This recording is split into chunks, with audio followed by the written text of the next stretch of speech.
और मैं फिर बताऊं, एक तो हिस्ट्री में तारीख, सन, इनको लेके कोई विवाद नहीं। मैंने जो लिखा दिया वो लास्ट है। मैं एक चीज बताऊं, पहली बात तो आज दिन तक कब और कहां का कोई सवाल नहीं। हिस्ट्री दो सवाल नहीं पूछती। कौन कौन से? कब और कहां। हालांकि स्टूडेंट इन्हीं को पढ़ता रहता है बार बार।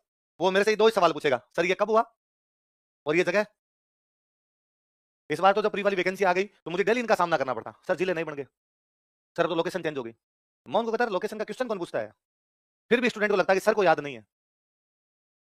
ये पेपर अभी हुआ है 20 दिन पहले, उठा के देखिए, एक सवाल बताइए इसमें कहां पूछा हुआ है। जिला पूछ लिया हो, एक सवाल बताइए, नहीं कोई सवाल नहीं। हिस्ट्री कब और कहां से बहुत आगे की चीज है। हमने हिस्ट्री को कब और कहां के अंदर ला के रख दिया। मुझे याद है, मैं हिस्ट्री का स्टूडेंट हूं, तो मैं जब यहाँ पढ़ने के लिए आया तब हमारे टाइम में हिस्ट्री ऑप्शनल लेना पड़ता, सब्जेक्ट लेके पढ़ना पड़ता था। हिस्ट्री पढ़ते केवल, दूसरे सब्जेक्ट आप की तरह पढ़ने नहीं पड़ते। तो हम पढ़ने के लिए नए नए आए, तो मैं बेसिकली वैसे साइंस का स्टूडेंट था, तो हिस्ट्री ज्यादा इस प्रकार से कभी लेना देना रहा नहीं था। तो दिलीप सर से पूछा आगे, सर हिस्ट्री क्या याद करना है, क्या याद नहीं करना है। और आप वाले सवाल मेरे दिमाग में भी आते कि ये कब हुआ था। कहीं लिखा हुआ कि अकबर ने आक्रमण 1567 में किया, एक जगह कहीं पर लिखा हुआ उसने आक्रमण कब किया, 68 में किया। मैंने सर से पूछा, सर ने कहा कि देख इनमें कोई इतना ज्यादा यूं उलझने की आवश्यकता नहीं है, ये कब और कहां के सवाल न तो आते हैं ना इनके अंदर माथापच्ची करने की आवश्यकता है। और ऐसी तारीखें जो एग्जाम में आती है वो इतनी क्रिस्टल क्लियर है कि वो सबको याद हो जाएगी, सब जगह एक जैसी लिखी है, तो उनमें भी कुछ सोचने की आवश्यकता नहीं। तो अपने गांठ बांध ली कि भाई हिस्ट्री में कब और कहां नहीं पढ़नी, इसके अलावा पढ़ना है। तो इसके अलावा क्या पढ़ना है, इसके अलावा ज्यादातर हिस्ट्री में चीजें वो पढ़नी है जहां से आगे कुछ ना कुछ असर पड़ता हो उस घटना का, या तो उस समय या उसके बाद में कुछ ना कुछ ऐसा महत्व है कि वो पढ़नी जरूरी है, वरना उसके बिना अपनी पार पड़ेगी नहीं।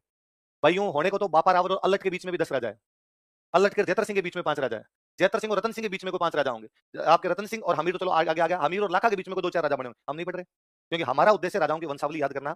तो ये थोड़ी इसके बाद कौन, इसके बाद कौन, इसके बाद ये, इसका क्या लगता है, उसका क्या लगता है, मैंने कभी ध्यान नहीं दिया। कई बार टपरा पूछता, सर हमीर लाखा क्या लगता है, भगवान जाने क्या लगता है। मेरे को इतना पता है, एक राजा लाखा था, एक राजा हमीर था, ज्यादा से ज्यादा इतना ध्यान है कि लाखा पहले था, लाखा बाद में था, हमीर उससे क्या था पहले। ऑर्डर इतना सा याद है, इसके अलावा ज्यादा याद करने की आवश्यकता। मैं एक्सीडेंटल टीचर बना, यूं ही पढ़ा करता था, उस क्लास में थोड़ा ठीक सुना दिया करता दिलीप सर को, कहानियां वानियां थोड़ी आया करती, तो सर ने एक बार कहा तू राजस्थान जी के पढ़ा ले, तो मैं क्लास के अंदर चला गया। उससे पहले मैं करंट की क्लासें ले लिया करता। हमारे टाइम में करंट सर नहीं आते थे कोई पढ़ाने, हम स्टूडेंट खुद ही करंट तैयार करके आते और हम में से कोई बंदा एक आगे आके पढ़ा दिया करता। हालांकि मुझे आप लोगों में बड़ी कमी लगती है हमेशा कि आप न तो खुद करंट पढ़ते हो, और यदि मैं कभी कह दूंगी आप में से कोई आपका साथी करंट पढ़ाएगा तो आप पढ़ो ही नहीं, आपको लगे ये क्या पढ़ेगा। देखिए हमारे साथ में हम जितने लोग थे, हम में से कोई खड़ा होता, वो क्लास में पढ़ाया करता और हम सारे बैठ के वैसे ही पढ़ते जैसे कोई सर पढ़ा रहा है। वो बोले मैं पढ़ा रहा हूं, कोई दूसरा पढ़ा रहा है, मैं पढ़ा रहा हूं तो बाकी क्लास सुनती है, दूसरा पढ़ा रहा है तो मैं सुन रहा था वो सब बातें। आप में ये धीरज तो समाप्ति हो गया है, इसलिए अब हमें लगता है कि नहीं, अब तो टीचर को ही जाके खड़ा होना पड़ेगा, जब तक इनके छाती पे जाके नहीं कोई खड़ा होगा तब तक ये लोग पढ़ेंगे नहीं। तो हम खुद ही तैयार करके आते, तो मुझे थोड़ा एक्सपीरियंस था पढ़ाने का। मैं क्लास में ठीक बोल लिया करता, क्लास कंट्रोल भी रहती मेरे से। तो सर ने कहा तू ये पढ़ा ले, तो मैं पहले दिन पढ़ाने के लिए गया, मेवाड़ शुरू किया, जाते पहले दिन मेवाड़ शुरू किया तो पहले दिन ही पहुंच गया भाई जयतर सिंह पे। तो मैंने लिखवाया भूताला का युद्ध, जयतर सिंह और इल्तुतमिश के बीच में हुआ। मैंने पूरा बहुत ढंग से बताया कि इस युद्ध में इल्तुतमिश हारता है, हमीर मद मदन किताब है, हमीर मदन और जय सिंह सूरी की भी मेरे को खूब सारी कहानियां पता थी। अब मैं नहीं बताता आपको, मुझे लगता है कि यार वो काम की नहीं है तो क्यों बताऊं। वो मेरी पहली क्लास थी तो मुझे लगता था इन बच्चों को मैं बताऊं मेरे पास ज्ञान है, ताकि ये मेरे को एक्सेप्ट करे, वरना पहली क्लास में एक्सेप्ट कैसे करेंगे। तो मैंने उनको जय सिंह सूरी पे कोई 5 कहानियां सुनाई कि गुजरात का था, इसने क्यों किताब लिखी, किसके दरबार में लिखी, इसमें क्या लिखा हुआ है, खूब सारी बातें बताई। फाइनली मुझे लगा कि काम का सवाल यही है कि हमीर मदमर्दन का राइटर बताइए जय सिंह सूरी, बाकी कोई लेना देना नहीं है। क्वेश्चन ये आएगा कि जय सिंह सूरी के हमीर मदमर्दन कौन से युद्ध की जानकारी देती है, भूताला, कौन जीता कौन हारा, ये भी कोई सवाल नहीं बनते। मैं जैसे मैंने मेरे समाप्त किया लेक्चर, आगे बढ़ने लगा तो एक स्टूडेंट खड़ा हुआ, उसने कहा सर 2 सवाल, ये तो भूताला कहाँ है, एक भूताला का युद्ध कब हुआ था। और आपको उसकी सौगंध है, मुझे दोनों नहीं आते थे। ना तो मुझे ये पता था भूताला कहाँ है, ना मुझे ये पता था कि भूताला का युद्ध कब हुआ था। उससे पहले मेरे 2 मेंस लिखे हुए थे। तो ये भी नहीं कि भाई मैं अचानक कोई उठ के आ गया था। मैं पढ़ता था, खूब अच्छा पढ़ने वाला स्टूडेंट था, पर मुझे पता था ये सवाल ही नहीं पूछा जाता, तो मैंने स्टूडेंट लाइफ में कभी याद ही नहीं किया। मैंने पूछा, जैसे उसने पूछा सर भूताला का युद्ध कब हुआ और भूताला कहाँ है, तो मैंने उसकी तरफ दया भरी दृष्टि से कहा कि हाँ, तू ही बता दे कब हुआ था और कहाँ है, मुझे तो दोनों ही नहीं पता है इस बारे में। तो वो क्लास में काफी सीनियर लोग बैठते थे, एक थर्ड ग्रेड टीचर बैठे हुए थे, सर कोई मास्टर जी थे वो बैठते थे, तो मार साहब खड़े हुए, मार साहब को लगा कि सर की इज्जत बचाई जाए, फिल्टर लगा उस कैमरे में, ऐसे फोटो नहीं लेने, ऐसे बहुत काली आती है फोटो। उसका ध्यान मेरे में है ही नहीं, उसका ध्यान पूरा कैमरे में है कि मैं वीडियो बना लूं इसका, तो फिल्टर लगा ऐसे नहीं बनाने वीडियो अपने। तो मास्टर जी को लगा कि यार सर का पहला दिन है और बेइज्जती हो रही है, और उनको लगा यार भलाई आदमी ठीक ही पढ़ा रहा है, नहीं आ रहा तो नहीं आ रहा है, एक आदमी को 100 की 100 बातें आनी जरूरी थोड़ी है, 90 भी आती है तो ठीक बात है। तो खड़े हो गए, उन्होंने कहा सर मैं बता देता हूँ, बताओ। तो उनका भूताला नागदा के पास पड़ता है। तो ये मैंने भी बात बताई थी कि नागदा के पास भूताला है, भूताला में जश्न मनाने लग गए थे, वहां से नागदा आए, वो जो नागदा लूट गया, तो उन्होंने कहा एक्जेक्टली सर नागदा से थोड़ी दूरी पड़ता है। तो अब मैंने कहा भाई नागदा यदि उदयपुर में, जिसका मतलब भूताला भी कहां पर है, उदयपुर। एक सवाल तो क्लियर हुआ। अब स्टूडेंट का दूसरा सवाल था कब हुआ था, तो मैंने फिर उन मास्टर जी की तरफ देखा कि एक बार इज्जत और बताओ, ये कपड़े खोल देगा वरना। पहले दिन भाई फिर क्या, एक बच्चे का जवाब यदि आप नहीं दे पाओ पहली क्लास में, मैं कहता हूं अब आप मेरे से 50 सवाल पूछ लो और मैं 50 के जवाब नहीं दे पाऊंगा तो भी आपको लगेगा सर ठीक है। पहली क्लास में एक का भी नहीं जवाब दो, उनको इसको कुछ आता नहीं। आपको विश्वास कमाना पड़ता है धीरे-धीरे। तो अब मैंने मैंने वापस मास्टर जी की तरफ देखा प्लीज़, तो मास्टर जी ने कहा सर भूताला युद्ध की कोई डेट है ही नहीं। ये 1222 से 1234 के बीच कभी हुआ था। ऐसा इतिहासकार मानते हैं। तो मैंने कहा जब इतिहासकार ही एकमत नहीं हो पाए कि 22 से 34 के बीच कब हुआ था, तो अपने क्यों इसमें इतना लोचा लेना कि भाई कब हुआ था। पर अगला बंदा फीस दे के आया था। तो उसने कहा ना, ना तुम बताओ, बोले इतिहासकारों को पता होगा नहीं हो, तुम बताओगे कि 1222 से 34 के बीच कब हुआ था। उसने वापस कहा सर आपका क्या विचार है, इतिहासकार पूछेगा जो आपके हिसाब से क्या है। मुझे लगा जब मेरा ही पूछ रहा है, तो मैंने कहा 1234 है। तो उसने कहा सर आप 1234 कैसे कह सकते हो? मगर इजी याद हो जाएगा ना 1 2 3 4। भाई 1222 से 1234 में कभी डिसाइड करना है मेरे से, तो मैं 1234 याद करूंगा यार। तो मैंने खूब साल तक इसको 1234 पढ़ाया क्योंकि मेरे को पता था ये सवाल कभी आना नहीं। अभी 2-3 साल पहले जब कांग्रेस की गवर्नमेंट आई, जिन्होंने राजस्थान जीके की अपनी किताबें चेंज की, उसमें भूताला लिखा हुआ है 27, तो मैंने आपको क्या लिखा दिया? बाकी ये कब हुआ था किसी को नहीं पता। और आप नोटिस कीजिए, मैं 2 दिन से पूछ रहा हूं, मैंने एक बार भी नहीं पूछा भूताला युद्ध कब हुआ रिवीजन में। मैं सब पूछ रहा हूं, एक-एक बात पूछ रहा हूं, उसमें नहीं पूछ रहा, क्योंकि मैं जानता हूं ये सवाल कभी नहीं आना। पर ये मेरे को इसलिए लिखवाना पड़ता है कि आपकी नई-नई क्लास में मुझे टीचर बना के भेज दिया जाता है। मैं ना लिखवाऊं तो आपको लगता है सर को नहीं आता। इसलिए मुझे लगता है इनको अविश्वास ना हो, अभी इनकी फीस लेनी बाकी है। ठीक है? और पहली क्लास के अंदर अब फीस जमा करा दी? अब नहीं बता रहा मैं। अब खा जाऊँगा भाई साहब सारी की सारी बातें। वैसे ही हथकंडा था आपको फीस लेने के लिए, फीस जैसे जमा हो जाती है उसके बाद मैं बताना क्या कर देता हूँ, बस उसके बाद स्टूडेंट को समझ में आ जाता है कि अब ये जैसे बताएगा ठीक है फीस तो दे ही दी, तो ठीक-ठाक अपनी फ्रीक्वेंसी मैच कर जाती है। कुल मिला कहने का मतलब ये है, अपने इन चीज़ों में एनर्जी वेस्ट, है ना? एनर्जी ढंग की चीज़ों में लगाएँगे, एनर्जी इस चीज़ में लगाएँगे एक्सपर्टली क्या काम करता है। क्वेश्चन ये है ना? क्वेश्चन ये अच्छा बनता है कि भाई हरिया देवी है वो कौन से वंश की राजकुमारी है? हूण। तो ये है कि भाई हूण बाहर से आए थे अपने यहाँ पर किस प्रकार से एस्टैब्लिश करके, है ना? अच्छा क्वेश्चन ये है कि कुंभकर्ण किस प्रकार यहाँ से बाहर चला गया? कब गया? कोई लेना देना नहीं। और वो बाहर गया, बाहर जाके भी हमारा जो एक यहाँ का जो डायनेस्टी है उसको वहाँ पे जाके एस्टैब्लिश किया। अच्छा क्वेश्चन ये है कि हमें ये पता हो कि चित्तौड़ में ये किला क्यों बना? इधर-उधर नहीं बना, वो थोड़ा उधर बन सकता था, इधर बन सकता था, क्योंकि चित्तौड़ दिल्ली से मालवा और गुजरात के व्यापारिक मार्ग पर स्थित है। उससे हमारे दिमाग क्लियर चीजें रहेगी। इसका मतलब राजा जब भी कोई किला बनाता है तो आर्थिक स्थितियों का ध्यान रखता है कि जहां पर फेवरेबल इकोनॉमिक कंडीशन होगी वहां पर वो रहेगा, बाकी जगह पर रहेगा।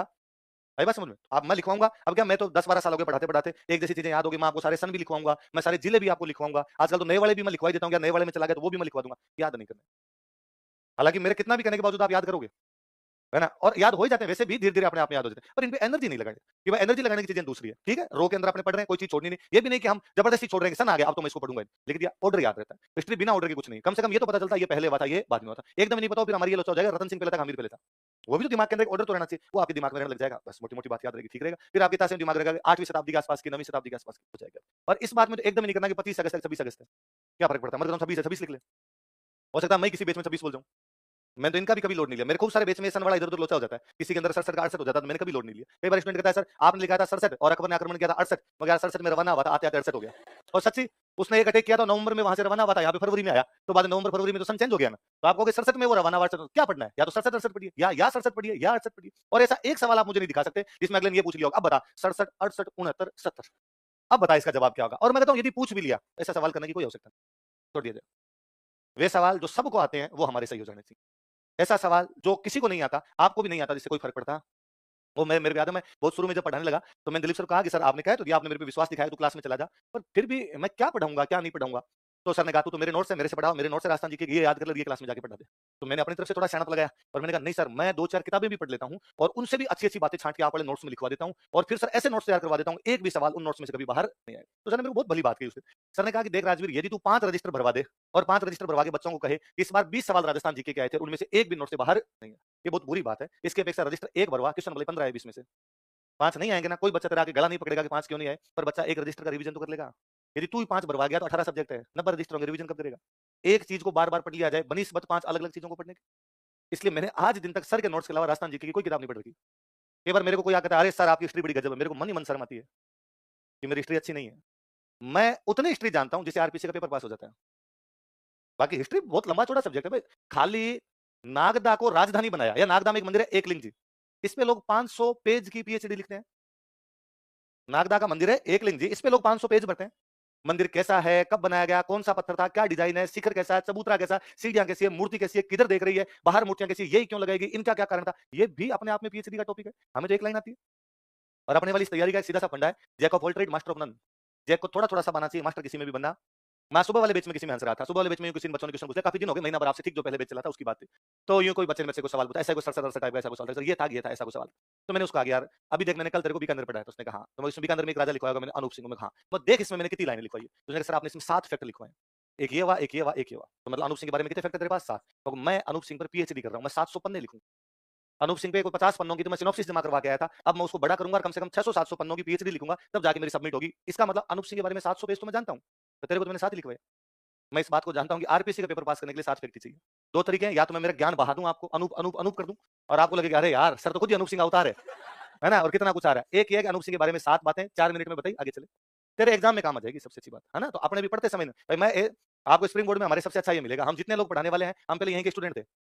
तब जितने लोग हम सारे के सारे यहाँ के स्टूडेंट थे, बाद में यहाँ पढ़ाने लगे, तो सबके एग्जाम वगैरह दिए हुए हैं। इसलिए हमें वो पूरा-पूरा सा पता है कि यार एग्जाम में क्वेश्चन कैसा आता है, उसको पढ़ना कैसे।